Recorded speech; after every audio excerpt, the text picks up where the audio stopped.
पुणे पोलिसांकडून दिल्ली आणि पुण्यामधल्या ड्रग्ज कारवाईनंतर सांगलीमध्ये ड्रग्ज प्रकरणीची चौकशी करण्यात येते आणि कुपवाडा इथे मोठ्या प्रमाणामध्ये एमडी ड्रग्ज साठा सापडल्याचं पुणे पोलिसांच्या तपासात समोर आलेलं आहे। याचाच आढावा घेतलेला आहे आमचे सांगलीचे प्रतिनिधी संजय देसाई यांनी।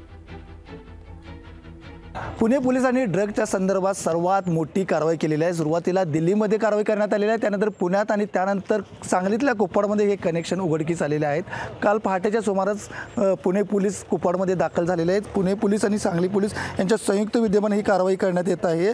त्याचबरोबर ही कारवाई केटमाइन ड्रग्ज पाठोपाठ एमडी ड्रग्ज सुद्धा कुपवाडमध्ये जप्त करण्यात आल्याचं कळतंय। पुणे क्राईम ब्रांचने अवैधरित्या उत्पादन करणाऱ्या अंमली पदार्थ एमडी ड्रग्जचा पर्दाफाश केला असून पुणे दिल्ली पाठोपाठ सांगली जिल्ह्यात असणाऱ्या एमआयडीसी कुपवाडमध्ये काही कोटी रुपयाचा एमआयडीसी ड्रग्जचा साठा जप्त केला असून कारवाई सुरू असल्याची माहिती सूत्रांनी दिलेली आहे।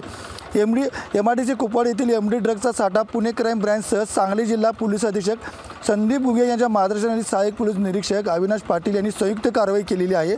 पोलिसांनी या कामी अत्यंत गोपनीयता बाळगली असून कारवाई पूर्ण होताच याची माहितीही देण्यात आलेली आहे। याच्या अगोदर गेल्या काही वर्षापूर्वी सुद्धा या कुपवाडमध्ये ड्रग्जचा साठा मोठ्या प्रमाणात सापडलेला होता आणि त्यानंतर कारवाई करण्यात आलेली होती।